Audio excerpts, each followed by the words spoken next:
ਸਾਰੀ ਸੰਗਤ ਦਰਬਾਰ ਸਾਹਿਬ ਵੱਲ ਨੂੰ ਦਰਸ਼ਨ ਕਰਨ ਚਲੀ ਗਈ। ਮੈਂ ਵੀ ਸੰਗਤ ਦੇ ਪਿੱਛੇ ਪਿੱਛੇ ਹੀ ਚਲੀ ਗਈ। ਜਦ ਉੱਥੇ ਜਾ ਕੇ ਮੈਂ ਦੇਖਿਆ ਦਰਬਾਰ ਸਾਹਿਬ ਦੇ ਲਾਗੇ, ਤਾਂ ਉੱਥੇ ਸਿੰਘ ਹੈ ਨਹੀਂ ਸੀ ਨਾਲ। ਉਹ ਪਿੱਛੇ ਅਕਾਲ ਤਖਤ ਦੇ ਪ੍ਰਕਰਮਾਂ 'ਚ ਹੀ ਚੌਂਕੜਾ ਮਾਰ ਕੇ ਬੈਠ ਗਏ।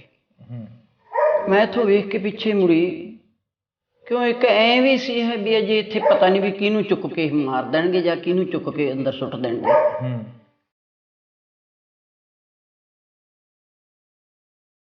ਚਲੋ ਮੈਂ ਕਾਹਲੀ ਉੱਥੋਂ ਮੁੜੀ, ਕਾਹਲੀ ਨਾਲ ਜਦੋਂ ਆਈ ਤਾਂ ਉੱਥੇ ਚੌਂਕੜਾ ਮਾਰੀ ਬੈਠੇ ਨੇ। ਮੈਂ ਕਿਹਾ ਖਾਲਸਾ ਜੀ ਤੁਸੀਂ ਵੀ ਦਰਸ਼ਨ ਕਰੋ, ਸਾਰੀ ਸੰਗਤ ਦਰਸ਼ਨ ਕਰ ਰਹੀ ਹੈ।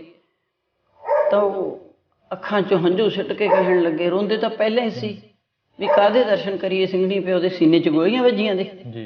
ਮੈਂ ਤਾਂ ਇਹ ਸਭ ਕੁਛ ਨਹੀਂ ਬਰਦਾਸ਼ਤ ਹੁੰਦਾ। ਮੈਂ ਕਿਹਾ ਖਾਲਸਾ ਜੀ ਬਾਕੀ ਸੰਗਤ ਵੀ ਦੇਖ ਰਹੀ ਹੈ। ਤੁਹਾਡੇ ਤੇ ਕਿੰਨਾ ਕੁ ਤਸ਼ੱਦਦ ਹੋਇਆ ਉਦੋਂ ਜਦੋਂ ਪਰਿਵਾਰ ਬਿਖਰ ਜਾਂਦਾ? ਤੁਸੀਂ ਕਾਫੀ ਇੰਟਰਵਿਊਆਂ ਦੇ ਵਿੱਚ ਕਿਹਾ ਕਿ ਸਾਡੇ ਤੇ ਕਾਫੀ ਤਸ਼ੱਦਦ ਹੋਇਆ। ਮੇਰੇ ਤੇ ਮੇਰਾ ਭਰਾ ਸੀ, ਫਿਰ ਅਸੀਂ ਮਲੇਰਕੋਟਲੇ ਕੁਛ ਕੱਪੜਾ ਲੀੜਾ ਜਿਹਾ ਲੈਣ ਗਏ ਸੀ। ਅਸੀਂ ਆੜਤੀ ਦੀ ਦੁਕਾਨ 'ਚ ਬੈਠੇ ਸੀ।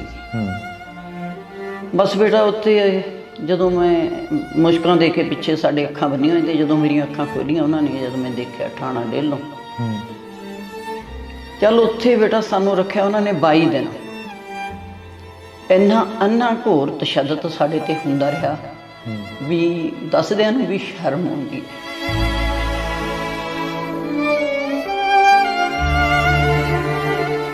ਫਿਰ ਕਹਿੰਦੇ ਦਾ ਲਾਭ ਇੱਕ ਸ਼ਹਿਰਾ, ਇਹਦੇ ਸਾਹਮਣੇ ਨੰਗਾ ਕਰਕੇ ਇਹਦੀ ਭੈਣ ਦੇ ਇਹਨੂੰ ਬੇਪਤ ਕਰਕੇ ਫਿਰ ਇਹਨੂੰ ਦਿੰਨੇ ਮੱਤ। ਜਦ ਉਹਨਾਂ ਨੇ ਨਾਲਾ ਖੋਲਿਆ ਮੇਰੇ ਭਰਾ ਦਾ, ਖੋਲ ਕੇ ਗਲੇ ਦੇ ਵਿੱਚ ਆਤਾ, ਮੈਂ ਅੱਖਾਂ ਮੀਚ ਲਈਆਂ। ਕਹਿੰਦਾ ਲਿਆ ਅਸੀਂ ਮੀਚ ਦਿੰਦੇ, ਸਮਾਰ ਕੇ ਮੰਗਾ ਕੇ ਮਿਰਚਾਂ ਮੇਰੀਆਂ ਅੱਖਾਂ ਦੇ ਵਿੱਚ ਪਾਤੀਆਂ ਚੁੰਡੀਆਂ। ਫਿਰ ਉਸ ਤੋਂ ਬਾਅਦ ਬੇਟਾ ਮੇਰੇ ਗੋਤੰਗਾਂ ਦੇ ਵਿੱਚ ਲੇਡੀ ਕਾਂਸਟੇਬਲ ਤੋਂ ਮਿਰਚਾਂ ਪਵਾਈਆਂ ਗਈਆਂ। ਚਲੋ ਵਾਹਿਗੁਰੂ ਦੇ ਮੈਨੂੰ ਕੋਈ ਸ਼ਿਕਵਾ ਨਹੀਂ, ਪਰ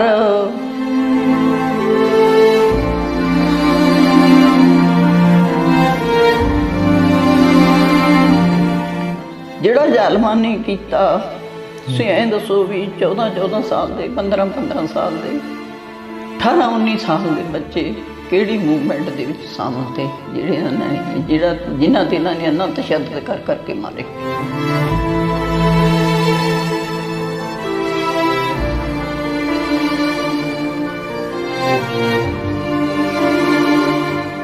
ਮਾਤਾ ਜੀ ਜਦੋਂ ਅਜਿਹਾ ਤਸ਼ੱਦਦ ਹੁੰਦਾ ਸੀ, ਸਿੰਘ ਆਉਂਦੇ ਸੀ ਘਰ ਦੇ ਵਿੱਚ, ਹਾਂ ਬੇਟਾ, ਫਿਰ ਕਦੇ ਮੁਲਾਕਾਤ ਹੋਈ ਸਿੰਘ ਸਾਹਿਬ ਦੇ ਨਾਲ? ਜਦੋਂ ਭਗੌੜੇ ਹੋ ਗਏ ਸੀ ਫਿਰ ਮੈਂ ਵੈਸੇ ਤਾਂ ਨਾਲ ਹੀ ਤੀ ਸਿੰਘ ਦੇ ਜੀ। ਕਦੀ ਨਾਲ ਚੱਲ ਪੈਣਾ ਰਾਤੀ, ਕਦੀ ਜੇ ਦੂਰ ਦਾ ਸਫ਼ਰ ਹੁੰਦਾ ਤਾਂ ਮੈਨੂੰ ਕਹਿੰਦੇ ਬਸ ਚੜ੍ਹ ਕੇ ਆ ਜੀ। ਮੇਰੇ ਭਰਾ ਦੀ ਵੀ ਬੜੀ ਇਹਨਾਂ ਨੇ ਬੁਰੀ ਹਾਲਤ ਕੀਤੀ ਜ਼ਾਲਮਾਂ ਨੇ। ਸਟੋਪ ਬਾਲ ਕੇ ਮੇਰੇ ਅੱਖਾਂ ਦੇ ਸਾਹਮਣੇ ਉਹਦੀ ਲੱਤ ਉੱਪਰ ਰੱਖਤੀ, ਇੰਨੀ ਲੱਤ ਉਹਦੀ ਸੜ ਗਈ ਅੱਗ ਨਾਲ।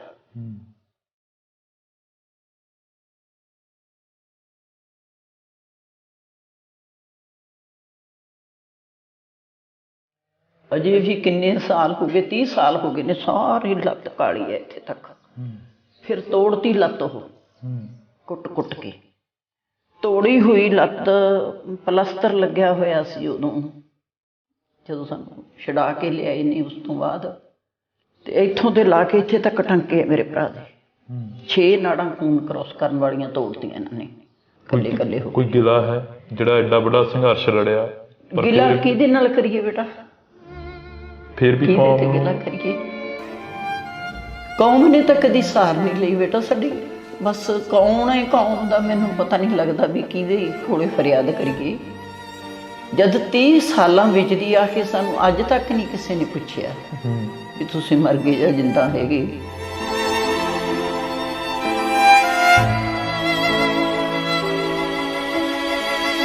ਸਾਡੀਆਂ ਉਮਰਾਂ ਬੜੀਆਂ ਛੋਟੀਆਂ ਨੇ, ਅਸੀਂ ਫਿਰ ਵੀ ਤੁਹਾਡੇ ਤੱਕ ਪਹੁੰਚ ਕਰੀਏ, ਪਰ ਕੋਈ ਹੋਰ ਗੱਲ ਹੋਵੇ ਦਿਲ ਦੇ ਵਿੱਚ। ਬਸ ਮੈਂ ਤਾਂ ਇਹੀ ਬੇਨਤੀ ਕਰਦੀ ਹਾਂ ਵੀ ਜਾਂ ਤਾਂ ਫਿਰ ਪੰਥਕ ਨਾ ਕਹਾਉਣ, ਸਾਰੇ ਇੱਕ ਪਾਸੇ ਹੋ ਕੇ ਖੜ ਜਾਣ ਵੀ ਅਸੀਂ ਸਿੱਖਾਂ ਦੇ ਵਿਰੋਧੀ ਹਾਂ, ਜਾਂ ਫਿਰ ਜੇ ਪੰਥਕ ਕਹਾਉਂਦੇ ਨੇ ਤਾਂ ਜਿਹੜੇ ਪੰਥ ਪਿੱਛੇ ਜੂਝ ਕੇ ਸ਼ਹੀਦ ਹੋ ਗਏ ਜਾਂ ਪੰਥ ਪਿੱਛੇ ਜੂਝ ਰਹੇ ਨੇ, ਫਿਰ ਉਹਨਾਂ ਦੀ ਸਾਰ ਲੈਣਗੇ।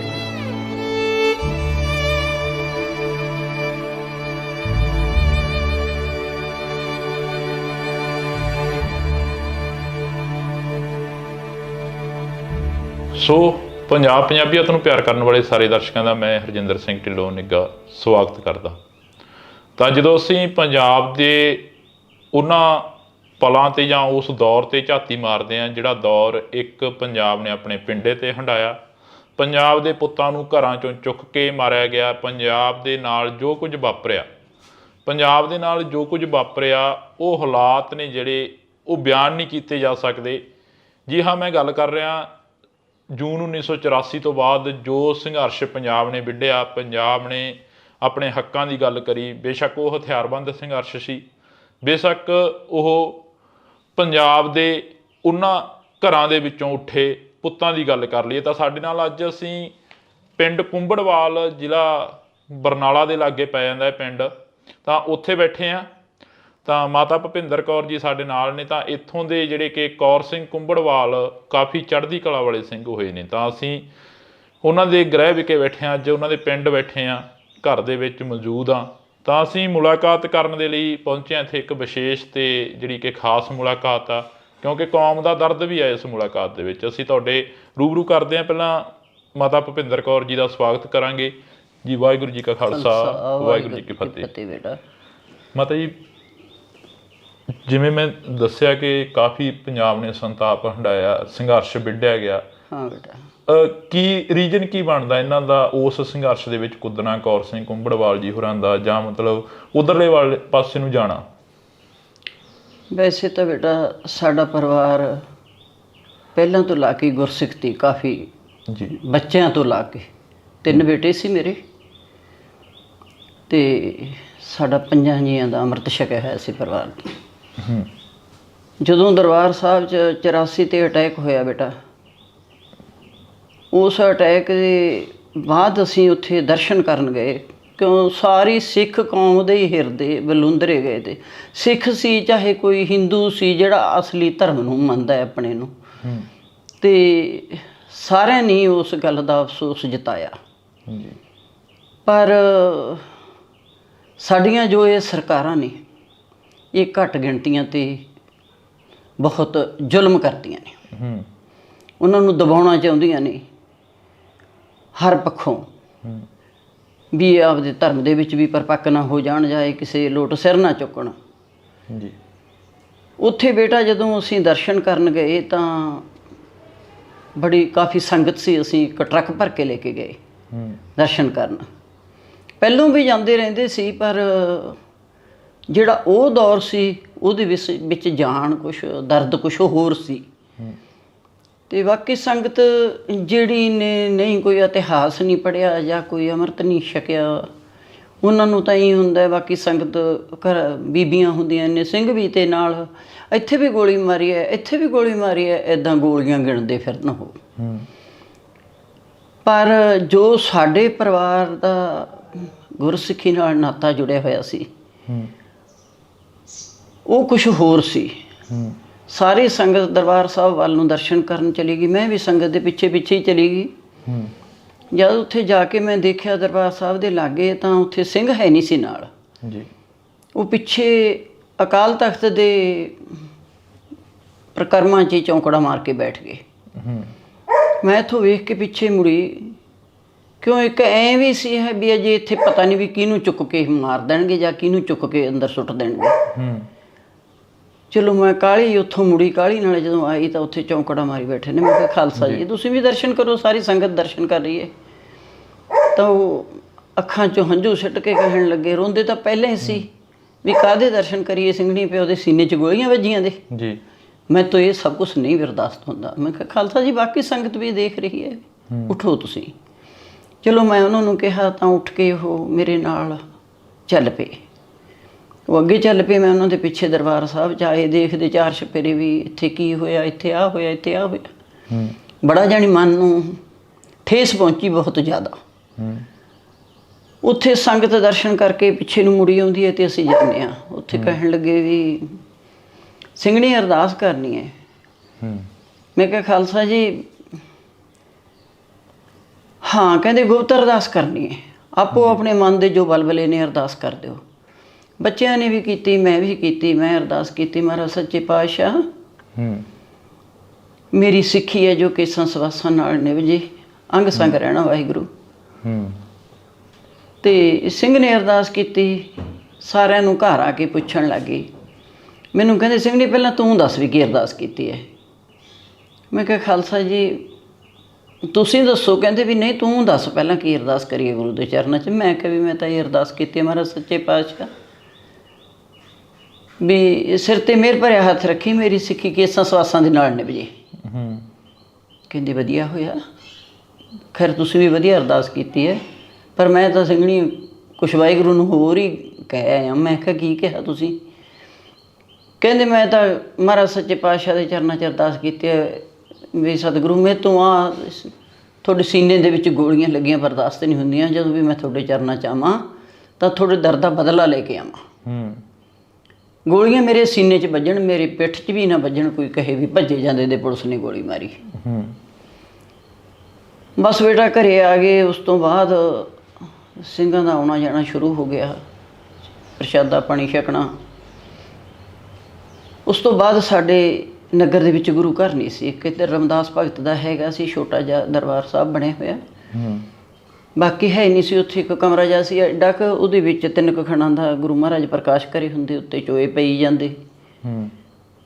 ਬਸ ਫਿਰ ਆ ਕੇ ਤਿਆਰੀ ਵਿੱਢ ਲਈ ਵੀ ਗੁਰੂ ਘਰ ਬਣਾਉਣਾ। ਪਹਿਲਾਂ ਗੁਰੂ ਦੇ ਨਿਸ਼ਾਨ ਝੂਲਣਗੇ, ਫਿਰ ਉਸ ਤੋਂ ਬਾਅਦ ਜੋ ਮਹਾਰਾਜ ਦਾ ਹੁਕਮ ਹੋਊ। ਫਿਰ ਬੇਟਾ ਉਹਨਾਂ ਨੇ ਰੇਡੂਏ ਦੇ ਵਿੱਚ ਹਰ ਰੋਜ਼ ਹੀ ਪ੍ਰਚਾਰ ਕਰਨਾ ਸ਼ੁਰੂ ਕਰ ਦਿੱਤਾ। ਕਾਫੀ ਸੰਗਤ ਜੁੜਦੀ ਗਈ। ਸਾਰਾ ਨਗਰ ਹੀ ਸਾਡਾ ਇੰਨਾ ਜੁੜ ਗਿਆ ਵੀ 1 ਸਾਲ ਵਿੱਚ ਦੀ 5 ਮੰਜ਼ਲੀ ਇਮਾਰਤ ਦਰਬਾਰ ਸਾਹਿਬ ਦੀ ਬਣਾਤੀ। ਜਿੰਨਾ ਵੀ ਕੋਈ ਛੋਟਾ ਤੀ ਉਹਨੇ ਘੱਟ ਦਾਨ ਕੀਤਾ, ਜੋ ਕੋਈ ਜਿੱਦਾਂ ਹੁਣ ਕੋਈ ਦਿਹਾੜੀਦਾਰ ਵੀ ਹੁੰਦਾ ਹੈ, 20 ਰੁਪਏ ਦੀ ਦਿਹਾੜੀ ਲਾ ਕੇ ਆਇਆ, ਉਦੋਂ ਤਾਂ ਇੰਨੀ ਕੀ ਹੁੰਦੀ, ਤਾਂ ਉਹਦੇ 'ਚੋਂ 5 ਰੁਪਏ ਉਹਨੇ ਦਾਨ ਕਰਕੇ ਜਾਣੇ, ਮੇਰਾ ਵੀ ਯੋਗਦਾਨ ਪੈ ਜਾਊ। ਉੱਥੇ ਗੁਰੂ ਘਰ ਰਹਿ ਕੇ ਸੇਵਾ ਕਰੀ। ਸੇਵਾ ਕਰਦੇ ਕਰਦੇ ਟੁਕੜੀ ਲੱਗ ਰਹੀ ਸੀ ਸਾਡੇ ਦਰਬਾਰ ਸਾਹਿਬ ਦੇ ਵਿੱਚ। ਤਾਂ ਕੁਛ ਟੁਕੜੀ ਥੋੜ੍ਹੀ ਘਟ ਗਈ, ਤਾਂ ਸਿੰਘ ਲੈਣ ਚੱਲਿਆ ਸੀ ਸ਼ੇਰਪੁਰ ਤੋਂ। ਜਾਂਦਿਆਂ ਨੂੰ ਉਹਨਾਂ ਨੂੰ ਧੰਦੀਵਾਲ ਪਿੰਡ ਪੈਂਦਾ ਨੇੜੇ ਲਾਗੇ, ਤਾਂ ਉੱਥੇ ਪਤਾ ਨਹੀਂ ਕਿਸੇ ਸਿੰਘ 'ਤੇ ਤਸ਼ੱਦਦ ਕੀਤਾ ਜਾਂ ਕੋਈ ਮਾਰਿਆ ਪੁਲਿਸ ਵਾਲੇ ਨੇ। 2 ਪੁਲਿਸ ਵਾਲੇ ਜਾਂਦੇ ਸੀ, ਉਹ ਮਾਰਤੇ ਰਾਜ ਸਿੰਘਾਂ ਨੇ। ਪਤਾ ਨਹੀਂ ਕੀ ਉਹਨਾਂ ਨਾਲ ਉਹਨਾਂ ਦੀ ਹੈਗੀ ਸੀ। ਵੈਸੇ ਤਾਂ ਪੁਲਿਸ ਵਾਲੇ ਵੀ ਆਪਣੇ ਹੀ ਮੁੰਡੇ ਨੇ, ਉਹ ਕਿਹੜਾ ਕੋਈ ਬਗਾਨੇ ਸੀ। ਬਸ ਪੁਲਿਸ ਵਾਲਾ ਨਫ਼ਰਤ ਹੀ ਇੰਨੀ ਹੋ ਗਈ ਸੀ ਉਦੋਂ, ਕਿਉਂ ਪੁਲਿਸ ਤਾਂ ਜ਼ੁਲਮ ਬਹੁਤ ਕਰਦੀ ਸੀ।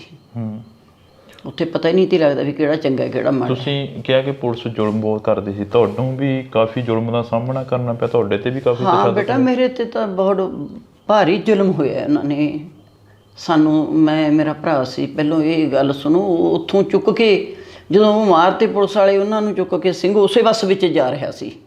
ਜਦੋਂ ਵੇਖਿਆ ਬੱਸ ਵਾਲਿਆਂ ਨੇ ਰੋਕ ਕੇ ਵੀ ਮਾਰੇ ਪਏ ਨੇ ਪੁਲਿਸ ਵਾਲੇ, ਕੁਛ ਸਾਖਦੇ ਸੀ, ਉਹ ਚੁਕਵਾ ਕੇ ਸਿੰਘ ਨੇ ਬੱਸ ਦੇ ਵਿੱਚ ਧਰੇ ਵੀ ਸ਼ੇਰਪੁਰ ਹੌਸਪੀਟਲ ਲੈ ਚੱਲਾਂਗੇ।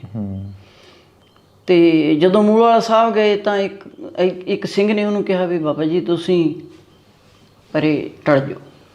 ਕਹਿਣ ਲੱਗਿਆ ਗੁਰਮੁਖਾ ਕੀ ਗੱਲ? ਕਹਿੰਦਾ ਨਹੀਂ ਬਸ ਮੈਂ ਤੁਹਾਨੂੰ ਦੱਸਤਾ ਬਾਬਾ ਜੀ, ਤੁਸੀਂ ਚਲੇ ਜਾਓ। ਮੂਲ ਵਾਲਾ ਸਾਹਿਬ ਉੱਤਰ ਕੇ ਉਹ ਇੱਧਰ ਨੂੰ ਬੱਸ ਚੜ੍ਹ ਗਏ, ਬਰਨਾਲੇ ਕਿੰਨੀ ਨੂੰ, ਰੰਗੀਆਂ ਵੰਨੀ ਨੂੰ, ਤੇ ਬੱਸ ਸ਼ੇਰਪੁਰ ਚਲੀ ਗਈ। ਬਸ ਫਿਰ ਤਾਂ ਪੁਲਿਸ ਨੇ ਘੇਰਾ ਪਾ ਲਿਆ ਘਰ ਨੂੰ। ਪਤਾ ਨਹੀਂ ਕਿਹਨੇ ਕਿਹਾ ਵੀ ਉੱਥੇ ਜਾਓ। ਨਾਲੇ ਕੋਈ ਸਾਡੀ ਉਹਦੇ ਵਿੱਚ ਕੋਈ ਹੱਥ ਨਹੀਂ ਸੀ, ਕੋਈ ਸਾਡੀ ਉਹਨਾਂ ਨਾਲ ਰੰਜਿਸ਼ ਨਹੀਂ ਤੀ, ਨਾ ਅਸੀਂ ਉਹਨਾਂ ਨੂੰ ਜਾਣਦੀ ਤੇ ਪੁਲਿਸ ਵਾਲਿਆਂ ਨੂੰ। ਬਸ ਉਹ ਪੁਲਿਸ ਵਾਲੇ ਮਰੇ ਕਰਕੇ ਉਹਨਾਂ ਨੇ ਘੇਰਾ ਪਾ ਲਿਆ ਘਰ ਨੂੰ। ਬੜੀ ਪੁਲਿਸ ਪੈ ਗਈ, ਪਈ ਹੋਈ ਤਾਂ ਮੈਂ ਇੱਥੋਂ ਨਿਕਲ ਗਈ, ਪਿੰਡ 'ਚ ਚਲੀ ਗਈ। ਬੱਚੇ ਇੱਧਰ ਨਿਕਲ ਗਏ, ਖੇਤ ਵੱਲ ਚਲੇ ਗਏ। ਜਾਣੀ ਸਾਰਾ ਪਰਿਵਾਰ ਅੱਡੋ ਅੱਡ। ਇੱਕ ਛੋਟਾ ਬੱਚਾ 7ਵੀਂ 'ਚ ਪੜ੍ਹਦਾ ਸੀ, ਤੇ ਉਸ ਤੋਂ ਵੱਡਾ ਤੀ ਜਿਹੜਾ ਉਹ 9ਵੀਂ 'ਚ ਸੀ। ਗੁਰਵਿੰਦਰ ਨੇ 10ਵੀਂ ਕਰ ਲਈ ਸੀ, ਜਿਹੜਾ ਬੇਟਾ ਮੇਰਾ ਸ਼ਹੀਦ ਹੋ ਗਿਆ। ਬਸ ਬੇਟਾ ਫਿਰ ਤਾਂ ਦਰਬਾਰ ਸਾਹਿਬ ਦੀ ਉਹ ਟੁਕੜੀ ਲੈਣ ਜਾਂਦੇ ਕਿ ਵਿੱਚ ਹੀ ਕੰਮ ਰਹਿ ਗਿਆ। ਫਿਰ ਤਾਂ ਪੁਲਿਸ ਆਈ, ਚੁੱਕ ਕੇ ਲੈ ਗਈ। ਕਦੀ ਰਾਤੀ ਆ ਗਈ, ਕਦੀ ਦਿਨੇ ਆ ਗਈ, ਕਦੀ ਕਿਸੇ ਦੇ ਘਰ ਸੌਣਾ, ਕਦੀ ਕਿਸੇ ਦੇ ਘਰ ਸੌਣਾ। ਅਤੇ ਬੜਾ ਸਿੰਘ 'ਤੇ ਵੀ ਇੰਨਾ ਤਸ਼ੱਦਦ ਹੁੰਦਾ ਰਿਹਾ। ਇੱਕ ਵਾਰ ਖਮਾਣੋਂ ਫੜ ਲਏ ਭਾਈ ਸਾਹਿਬ, ਭਾਈ ਗੁਰਦੇਵ ਸਿੰਘ ਕੌਂਕੇ ਨਾਲ। ਭਾਈ ਸਮਿੰਦਰ ਸਿੰਘ ਵੀ ਸੀਗੇ ਆਪਣੇ ਸ਼ਾਇਦ ਫਤਿਹਗੜ੍ਹ ਸਾਹਿਬ ਦੇ ਜਥੇਦਾਰ ਸੀ, ਮੈਨੂੰ ਇੰਨਾ ਨਹੀਂ ਪਤਾ। ਭਾਈ ਗੁਰਦੇਵ ਸਿੰਘ ਅਕਾਲ ਤਖਤ ਦੇ ਜਥੇਦਾਰ ਸੀ। ਇੱਥੇ ਕਥਾ ਕਰਾਈ ਸੀ ਅਸੀਂ ਉਹਨਾਂ ਤੋਂ 15 ਦਿਨ। ਸਿੰਘ ਲੈ ਕੇ ਆਇਆ ਉਹਨਾਂ ਨੂੰ ਵੀ ਸਿੱਖੀ ਦਾ ਪ੍ਰਚਾਰ ਹੋਊਗਾ ਤਾਂ ਵਧੂ ਫੁੱਲੂ। ਸਾਡੇ ਪਿੰਡ ਦੇ ਵਿੱਚ ਪਹਿਲੀ ਵਾਰ ਜਦੋਂ ਰਾਜੋ ਮਾਜਰਾ ਅੰਮ੍ਰਿਤ ਛਕਾ ਕੇ ਲਿਆਂਦਾ, 350 ਪ੍ਰਾਣੀ ਨੇ ਅੰਮ੍ਰਿਤ ਛਕਿਆ ਪ੍ਰਚਾਰ ਤੋਂ ਪ੍ਰਭਾਵਿਤ ਹੋ ਕੇ। ਮਨ ਵੀ ਅੱਧੇ ਪਿੰਡ ਵਾਂਗੂ ਹੀ ਗੁਰਸਿੱਖ ਹੋ ਗਿਆ ਤੇ ਇੱਕ ਅੱਧੇ ਤੋਂ ਵੀ ਜ਼ਿਆਦਾ। ਉਸ ਤੋਂ ਬਾਅਦ ਫਿਰ ਜਦੋਂ ਆਹ ਚੱਕਰ ਹੋ ਗਿਆ ਬੇਟਾ ਸਾਡੇ, ਫਿਰ ਪਰਿਵਾਰ ਬਿਖਰ ਗਿਆ। ਇੱਦਾਂ ਹੀ ਬਾਹਰ ਖੁੱਲ੍ਹੀ ਛੱਡ ਕੇ ਸਾਰਾ ਪਰਿਵਾਰ, ਕੋਈ ਕਿਧਰੇ ਕੋਈ ਕਿਧਰੇ। ਤੁਹਾਡੇ 'ਤੇ ਕਿੰਨਾ ਕੁ ਤਸ਼ੱਦਦ ਹੋਇਆ ਉਦੋਂ ਜਦੋਂ ਪਰਿਵਾਰ ਬਿਖਰ ਜਾਂਦਾ? ਤੁਸੀਂ ਕਾਫੀ ਇੰਟਰਵਿਊਆਂ ਦੇ ਵਿੱਚ ਕਿਹਾ ਕਿ ਸਾਡੇ 'ਤੇ ਕਾਫੀ ਤਸ਼ੱਦਦ ਹੋਇਆ। ਮੇਰੇ ਤੇ ਮੇਰਾ ਭਰਾ ਸੀ ਵੀਰ, ਅਸੀਂ ਮਲੇਰਕੋਟਲੇ ਕੁਛ ਕੱਪੜਾ ਲੀੜਾ ਜਿਹਾ ਲੈਣ ਗਏ ਸੀ। ਅਸੀਂ ਆੜਤੀ ਦੀ ਦੁਕਾਨ 'ਚ ਬੈਠੇ ਸੀ। ਉਹਨੇ ਮੇਰੇ ਭਰਾ ਨੇ ਆੜਤੀ ਤੋਂ 10,000 ਰੁਪਈਆ ਮੰਗਿਆ। ਉਹ ਕਹਿੰਦਾ ਵੀ ਨਿਰਣੀ ਜੀ ਸੰਨ ਹੈ ਗੁਰਦੀਪ ਸਿੰਘ, ਉਹ ਕਹਿੰਦਾ ਵੀ ਸਾਨੂੰ ਜ਼ਰੂਰੀ ਹੈ, ਅਸੀਂ ਕੱਪੜੇ ਲੀੜੇ ਲੈਣੇ, ਸਾਨੂੰ ਕੋਈ ਵਿਆਹ ਆ ਗਿਆ ਹੈ। ਉਹਨੇ 10,000 ਰੁਪਈਆ ਦੇ ਦਿੱਤਾ। ਸਾਨੂੰ ਨਹੀਂ ਪਤਾ ਬੇਟਾ ਕਿਹਨੇ CID ਕੀਤੀ ਜਾਂ ਕਿੱਦਾਂ ਪੁਲਿਸ ਨੂੰ ਪਤਾ ਲੱਗਿਆ ਵੀ ਮੈਂ ਸਾਦੇ ਲਿਬਾਸ 'ਚ ਸੀ। ਮੇਰੇ ਕੇਸ ਕੀ ਵੀ ਨਹੀਂ ਸੀ ਕੀਤੀ, ਮੈਂ ਕੇਸ ਕੀ ਵੀ ਸਿੰਘਾਂ ਨੇ ਖਿਲਾਤੀ ਸੀ। ਕਹਿੰਦੇ ਭੈਣ ਜੀ ਵੀ ਬਿਲਕੁਲ ਤੁਹਾਡੀ ਪਛਾਣ ਨਹੀਂ ਹੋਣੀ ਚਾਹੀਦੀ। ਮੈਂ ਪਿੱਛੇ ਨੂੰ ਬਾਹ ਕੇ ਕੇਸ ਪਿੱਛੇ ਜੂੜਾ ਕਰ ਲੈਣਾ। ਬਸ ਬੇਟਾ ਉੱਥੋਂ ਫਿਰ ਸਾਨੂੰ ਪੁਲਿਸ ਨੇ ਚੁੱਕ ਲਿਆ, ਮਲੇਰਕੋਟਲੇ ਤੋਂ, ਡੇਲੋਂ ਦੀ ਪੁਲਿਸ ਨੇ ਚੁੱਕ ਕੇ ਲੈ ਗਈ। ਅਤੇ ਮੈਨੂੰ ਰਾਹ ਦੇ ਵਿੱਚ ਪੁਲਿਸ ਵਾਲੇ ਕਹਿਣ ਲੱਗੇ ਵੀ ਤੈਨੂੰ ਹਥਿਆਰਾਂ ਨੂੰ ਪੈਸੇ ਦਿੱਤੇ ਸੀ ਤਾਂ ਉਹ ਹਥਿਆਰ ਨਹੀਂ ਲਿਆ ਕੇ ਦਿੱਤੇ ਸਿੰਘਾਂ ਨੂੰ, ਵੈਸੇ ਸਿਵਲ ਵਰਦੀਆਂ 'ਚ ਵੀ ਅਸੀਂ ਸਿੰਘ ਹਾਂ। ਮੈਂ ਕਿਹਾ ਭਰਾ ਜੀ ਮੈਨੂੰ ਤਾਂ ਕੋਈ ਕਿਸੇ ਨੇ ਪੈਸਾ ਨਹੀਂ ਦਿੱਤਾ। ਕਹਿੰਦੇ ਸੁਖਦੇਵ ਸਿੰਘ ਬੱਬਰ ਨੇ ਤੈਨੂੰ ਪੈਸੇ ਦਿੱਤੇ ਆ? ਮੈਂ ਕਿਹਾ ਨਾ, ਮੈਂ ਤਾਂ ਉਹਨਾਂ ਦੇ ਦਰਸ਼ਨ ਵੀ ਨਹੀਂ ਕੀਤੇ। ਹੁਣ ਸਿੰਘ ਦੀ ਤਾਂ ਜਿਹੜੀ ਬੋਲੀ ਹੈ ਬੇਟਾ ਉਹੀ ਬੋਲਣਾ ਹੈ। ਬਿਲਕੁਲ। ਕਹਿੰਦੇ ਚਲੋ ਫਿਰ ਅਸੀਂ ਕਰਾ ਦਿੰਦੇ ਹਾਂ ਦਰਸ਼ਨ ਅੱਜ ਤੁਹਾਨੂੰ। ਅਤੇ ਮੈਂ ਕਿਹਾ ਧੰਨ ਭਾਗ ਨੇ ਮੇਰੇ ਜੀ, ਮੇਰੇ ਦਰਸ਼ਨ ਹੋ ਜਾਣ ਕੁਰਬਾਨੀ ਵਾਲੇ ਸਿੰਘਾਂ ਦੇ। ਬਸ ਬੇਟਾ ਉੱਥੇ ਜਦੋਂ ਮੈਂ ਮੁਸ਼ਕਾਂ ਦੇ ਕੇ ਪਿੱਛੇ ਸਾਡੇ ਅੱਖਾਂ ਬੰਨੀਆਂ ਹੋਈਆਂ, ਅਤੇ ਜਦੋਂ ਮੇਰੀਆਂ ਅੱਖਾਂ ਖੋਲ੍ਹੀਆਂ ਉਹਨਾਂ ਨੇ, ਜਦੋਂ ਮੈਂ ਦੇਖਿਆ ਠਾਣਾ ਡੇਲੋਂ, ਅਤੇ ਫਿਰ ਉਦੋਂ ਮੈਂ ਅਤੇ ਮੇਰਾ ਭਰਾ ਇਕੱਠੇ ਬੈਠੇ ਤੇ ਮੈਂ ਕਿਹਾ ਗੁਰਦੀਪ ਜੋ ਮਰਜ਼ੀ ਹੋਵੇ ਇਹ ਮਿੱਟੀ ਨੇ ਇੱਕ ਦਿਨ ਮਿੱਟੀ ਹੋ ਜਾਣਾ, ਪਰ ਦੇਖੀ ਮੇਰਾ ਵੀਰ ਕੋਈ ਐਸਾ ਮੂੰਹ ਨਾ ਖੋਲ ਦੇਈਂ ਵੀ ਆਪਣੀ ਵਜ੍ਹਾ ਨਾਲ ਕਿਸੇ ਹੋਰ ਸਿੰਘ 'ਤੇ ਵਿਪਤਾ ਪੈ ਜਾਏ। ਕਹਿੰਦਾ ਬਣੇ ਬੇਫਿਕਰ ਰਹੇ। ਚੱਲ ਉੱਥੇ ਬੇਟਾ ਸਾਨੂੰ ਰੱਖਿਆ ਉਹਨਾਂ ਨੇ 22 ਦਿਨ। ਇੰਨਾ ਘੋਰ ਤਸ਼ੱਦਦ ਸਾਡੇ 'ਤੇ ਹੁੰਦਾ ਰਿਹਾ ਵੀ ਦੱਸਦਿਆਂ ਨੂੰ ਵੀ ਸ਼ਰਮ ਆਉਂਦੀ ਹੈ। ਪਹਿਲਾਂ ਤਾਂ ਮੇਰੇ ਭਰਾ ਨੂੰ ਇੱਥੇ ਪਿੱਛੇ ਮੁਸ਼ਕਾਂ ਬੰਨ੍ਹ ਕੇ ਇੱਦਾਂ ਬਾਹਾਂ, ਉਹਦੇ 'ਚ ਡੰਡਾ ਪਾ ਕੇ ਉੱਪਰ ਟੰਗ ਲਿਆ ਕਰਨਾ, ਆਹ ਚੀਜ਼ ਸਾਰੀ ਮੂਹਰੇ ਨਿਕਲ ਜਾ ਕਰੇ। ਲਾ ਲਿਆ ਕਰਨ, ਕੰਧ ਨਾਲ ਲਾ ਕੇ ਐਂ ਦੱਬ ਦਿਆ ਕਰਨ, ਫੇਰ ਟੰਗ ਲਿਆ ਕਰਨ। ਬਹੁਤ ਬੁਰਾ ਤਸ਼ੱਦਦ ਮੈਨੂੰ ਸਾਹਮਣੇ ਬਹਾ ਕੇ ਉਹਨਾਂ ਨੇ ਕੀਤਾ। ਫਿਰ ਕਹਿੰਦੇ ਦਾ ਲਾਓ ਇੱਕ ਸ਼ਹਿਰਾ, ਇਹਦੇ ਸਾਹਮਣੇ ਨੰਗਾ ਕਰਕੇ ਇਹਦੀ ਭੈਣ ਦੇ ਇਹਨੂੰ ਬੇਪਤ ਕਰਕੇ ਫਿਰ ਇਹਨੂੰ ਦਿੰਨੇ ਮੱਤ। ਜਦੋਂ ਉਹਨਾਂ ਨੇ ਨਾਲਾ ਖੋਲ੍ਹਿਆ ਮੇਰੇ ਭਰਾ ਦਾ, ਖੋਲ੍ਹ ਕੇ ਗਲੇ ਦੇ ਵਿੱਚ ਪਾਤਾ। ਮੈਂ ਅੱਖਾਂ ਮੀਚ ਲੀਆਂ। ਕਹਿੰਦਾ ਲਿਆ ਅਸੀਂ ਮੀਚ ਦਿੰਦੇ ਹਾਂ ਸਮਾਰ ਕੇ, ਮੰਗਾ ਕੇ ਮਿਰਚਾਂ ਮੇਰੀਆਂ ਅੱਖਾਂ ਦੇ ਵਿੱਚ ਪਾਤੀਆਂ ਚੁੰਡੀਆਂ। ਫਿਰ ਉਸ ਤੋਂ ਬਾਅਦ ਬੇਟਾ ਮੇਰੇ ਗੁਪਤੰਗਾਂ ਦੇ ਵਿੱਚ ਲੇਡੀ ਕਾਂਸਟੇਬਲ ਤੋਂ ਮਿਰਚਾਂ ਪਵਾਈਆਂ ਗਈਆਂ। ਚਲੋ ਵਾਹਿਗੁਰੂ ਦੇ ਮੈਨੂੰ ਕੋਈ ਸ਼ਿਕਵਾ ਨਹੀਂ, ਪਰ